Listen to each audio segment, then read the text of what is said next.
Bueno, buenos días a todos. Voy a intentar ser breve, que sé que no tenemos mucho tiempo, pero bueno. Bueno, ¿de dónde nace esto? Esto nace de una petición de un cliente que quería saber dentro de toda su infraestructura eléctrica, dentro de sus torres de alta tensión, cuáles podían vulnerar en un futuro las servidumbres aeronáuticas. ¿Qué tipo de servidumbres nos vamos a encontrar? Pues tres tipos. Las servidumbres del propio aeródromo, las servidumbres operacionales, es decir, aterrizaje y despegue, y las servidumbres que están generadas por las servidumbres radioeléctricas, ¿vale? Que hay diferentes tipos. Entonces, ¿estas servidumbres de dónde salen? Bueno, pues salen de diferentes reales decretos que fijan cómo se va a montar ese tente, que viene a ser la servidumbre aeronáutica, y que va a generar al final una figura volumétrica dentro de la cual no debería de haber ningún elemento, ¿vale? Entonces, voy a hacer un breve disclaimer. No somos aeronáuticos ninguno.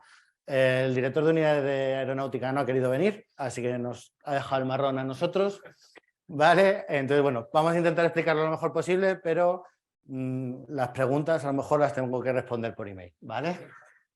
Bueno, son servidumbres que se consideran físicas, ¿vale? Es decir, están ahí, son invisibles, pero no voy a poder vulnerarlas.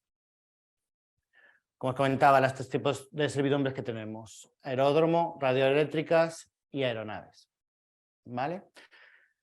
Tipos que va a haber de aproximación, cuando me estoy aproximando: el despegue, la de transición dentro del propio aeropuerto, una cónica que va a salir del aeropuerto y una horizontal interna. Ahora lo vamos a complicar un poco más, porque tenemos aeropuertos públicos, tenemos militares y tenemos también aeródromos privados. Y además, los aeródromos privados, para más INRI, hay dos tipos, A y B. Todo esto dentro de los reales decretos, pues va a decir, para los tipo A se construyen así, para los tipo B se construyen así las servidumbres, ¿vale? Los públicos generalmente tienen publicadas sus servidumbres, pero tampoco te puedes fiar y tienes que ir a construirlas tú mismo porque a veces no coinciden y lo que dice el decreto manda más que lo que hay en el propio CAD, así que no te puedes fiar de nadie. Al final, ¿y qué parámetros vamos a utilizar? Pues las coordenadas de los umbrales de pista, que dices, bueno, si son 2 puntos ya, pues esos puntos cambian con el tiempo. Las coordenadas van a ir rotando con el tiempo y esas servidumbres que tanto te ha costado generar, pues te las vas a tener que volver a generar porque los umbrales han cambiado, ¿vale? Categoría del aeropuerto, la letra de la clave, si las trayectorias son rectas o viradas. Hay aeródromos que la salida es una curva que parece que está haciendo un trompo el avión. Entonces, hay una casuística enorme, ¿vale? Y luego el ARP. El ARP también cambia con el tiempo, ¿vale? Que va a fijar lo que es la altura de referencia del propio aeropuerto. Bueno, dentro de la fase del proyecto pusimos una recopilación de información y documentación, toda la normativa, tuvimos que vaciar boletines de los últimos 5 años porque no estaban actualizados en las propias páginas, consultas en aire, oye, ¿qué aeródromos privados tenéis registrados? ¿Qué listados de equipos tenéis para la generación de las servidumbres radioeléctricas? Para tener un organismo de referencia y saber que lo que estuviésemos generando era algo completo y no una información parcial, ¿vale? Se generó el repositorio y se generó la parte en 2D, que es hasta donde os vamos a contar, ¿vale? 58 aeródromos públicos y militares, 81 aeródromos restringidos de 2 tipos, y 876 instalaciones radioeléctricas, de las cuales había como 9 o 10 tipos distintos, que cada una se forma de una forma distinta. ¿Cómo traducimos esto? Hay un FME para cada una de las servidumbres. Un flujo de trabajo para cada una de las servidumbres, ¿vale? Para la de aproximación, para el despegue, etcétera, etcétera, etcétera, y para cada una de las radioeléctricas. Bueno, esto es un diagrama de lo que nos vamos a encontrar, ¿vale? O sea, la horizontal interna, la cónica, aproximación, despegue, etcétera. Cada uno de estos elementos, que tiene su expresión 3D, es lo que vamos a generar con cada uno de los modelos que tenemos en FME. Bueno, yo voy a explicar la parte más técnica. Como veis, es un pantallazo del modelo FME. Parece, bueno, yo creo que es bastante complejo, no es de los más grandes que hemos hecho, pero es bastante complejo. Cada cajetín que veis allí es genera un tipo de servidumbre. En este caso solo os estamos mostrando el modelo para la creación de las servidumbres de aeródromos. Os voy a comentar muy por encima un ejemplo de cómo generamos nosotros un tipo de servidumbre. Y para generar un tipo de servidumbre, lo que necesitamos, en concreto voy a explicar la servidumbre de aproximación, por lo tanto necesitamos dos datos de partida, principalmente datos del aeródromo y los parámetros que definen ese tipo de servidumbre. Respecto al aeródromo necesitamos los puntos de referencia que forman la pista, que les llamamos umbrales. Y respecto a los parámetros que vienen del Real Decreto, del Boletín Oficial del Estado, esos datos los parametrizamos, los pusimos en forma tabular, que va a ser uno de los inputs que van a entrar al modelo. El otro input, como estaba diciendo, son los umbrales. Aquí estáis viendo una imagen en la que se ve una pista de aterrizaje y los dos umbrales. Con estos umbrales generamos el eje de la pista con el cual vamos a construir la servidumbre, en este caso la de aproximación. Con los parámetros que tenemos de cómo construir esta servidumbre de aproximación, generamos dos líneas perpendiculares al eje de la pista que nos van a marcar el extremo hasta donde va a llegar esa servidumbre de aproximación. En el caso contrario, es desde dónde comienza esta servidumbre. Una vez que tenemos los extremos de esta servidumbre, lo que hicimos fue generar curvas de nivel. Los parámetros que definen esta servidumbre de aproximación para este tipo de aeródromo nos dicen que tiene una determinada pendiente, esta servidumbre tiene una determinada pendiente. Entonces, en función de eso, generamos curvas de nivel.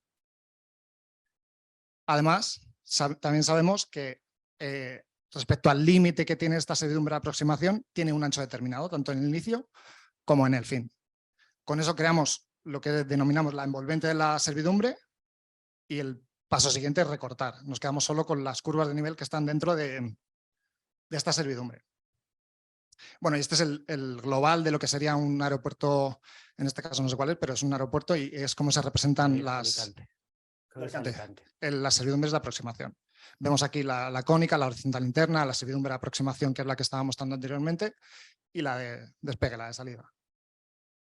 Por otro lado están las servidumbres de instalaciones radioeléctricas. Estas son todas las tipologías que ha comentado anteriormente Daniel, de cada uno de los tipos de servidumbres de instalaciones radioeléctricas. Para cada una de esas instalaciones generamos un modelo distinto porque no se construyen de la misma forma.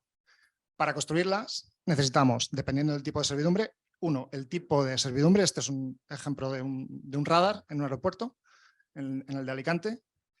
Y necesitamos el tipo, que en este caso es un radar, porque nos va a definir qué radio va a tener esta servidumbre y qué pendiente tiene esa. En este caso va a formar como un cono. Y la posición de donde está la instalación, las coordenadas X y Z. Con estos datos, lo que hacemos es generar estas curvas de nivel hasta un radio determinado, que es la que define los parámetros de este tipo de servidumbre. Por otro lado, tenemos este otro tipo de servidumbre que es un poco más compleja y está asociado a un sistema ILS de un sistema instrumental para el aterrizaje, que es más o menos parecida a la aproximación. Lo que pasa es que necesitamos el dato de las coordenadas X y Z más la orientación con respecto a la pista, porque está orientado hacia la entrada de la aproximación de la pista. Lo mismo pasaría para este otro tipo de instalación, que necesitamos las coordenadas X y Z y la orientación con el eje de la pista. Sí. En cuanto a aplicaciones de este tipo de desarrollos, bueno, pues ahora mismo tenemos bastantes.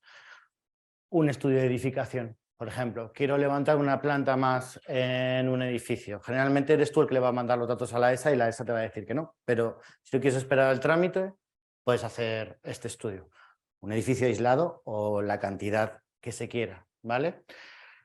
Un EMEDAL para la implantación de aerogeneradores. Con todas estas servidumbres, al final lo que generamos son curvas de nivel. Con estas curvas de nivel generamos rasters y con esos rasters podemos calcular cuál es la celda más restrictiva de mi raster, ¿no? O sea, dentro de todo el tente que tengo de servidumbres aeronáuticas, ¿cuál es el punto más restrictivo? Y con ese punto más restrictivo contra el MDT, yo puedo saber cuál es mi modelo digital de alturas libres. Si yo estoy estudiando ahora mismo, por ejemplo, en los parques eólicos, una problemática que hay es, nos estamos quedando sin suelo para parques eólicos. ¿Qué queremos hacer? Queremos repotenciar, ¿no? Queremos quitar 20 aerogeneradores y meter 4 con muchísima potencia. ¿Qué pasa? Que son unos bichos monstruosos de mástil, una longitud de pala de 50 metros. Bueno, con ese medal yo puedo saber qué puedo instalar ahí. Tengo mi altura libre. Yo puedo decidir que, en base a otros factores que sabemos que es mucho más complejo la instalación de un parque eólico, pero restringiendo nuestras servidumbres aeronáuticas. Yo lo sé. O estudios ad hoc. Un ejemplo de estudio ad hoc, bueno, lo que comentaba de los estudios de edificación, de implantación de aerogeneradores, ¿vale? Que lo he comentado un poco por encima. También se pueden integrar dentro de modelos de decisión multicriterio. Hemos generado esos rasters y luego esos rasters entran en un segundo flujo con mi FME, que me cruza con mis áreas de espacios protegidos, con el resto de información para tener un análisis multicriterio de si yo quiero instalar esta turbina con esta pala, pues aquí, pues, ¿no? Y por último os voy a contar algo que hemos hecho hace un par de meses. Nos pedía un cliente montar dentro de un parking que estaba, no sé, como se olían los aviones al pasar, porque estaba al lado de la cabecera. Nos dijo, queremos montar esto aquí. Y dijimos, bueno, pues un poco arriesgado, ¿no? Dijimos, bueno, miradlo y decirnos si se puede hacer. Se trataba de panelar todo el parking, ¿vale? Entonces nos dijeron, mira, tenemos este terreno. Dijimos, bueno, pues vamos a ver. Bueno, esto es un diagrama de lo que sería el propio techado del parking con las placas, ¿no? Esta era la idea inicial. Examinamos la zona, este primer rectángulo azul era la zona, ¿vale?, que se quería emplear, los terrenos que se quería poner para esta instalación fotovoltaica.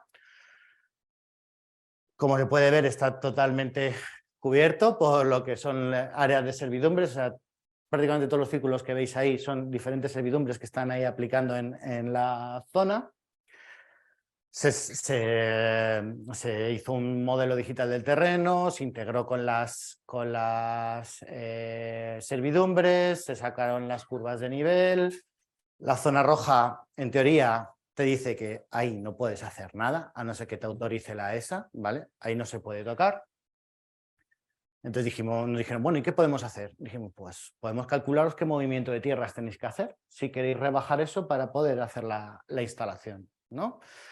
Se cogió la zona de uso y lo que se sacó al final es, oye, esto que tenéis aquí, este terraplén, a ver, no pasaba nada porque eso era un terraplén guarrísimo de tierra que ahí aparcaban, tiraban los coches, o sea, era un sitio en el que se podía hacer. Pero bueno, ya tienes una idea del volumen de tierras, puedes calcular tu obra civil y saber que a partir de ahí ya no estarías vulnerando y que tienes, al menos por la parte de la ESA, vía libre para poder hacer tu instalación. La última noticia que hemos tenido es que tienen luz verde para hacer el proyecto. Bueno, pues no haberme enrollado mucho. Muchas gracias.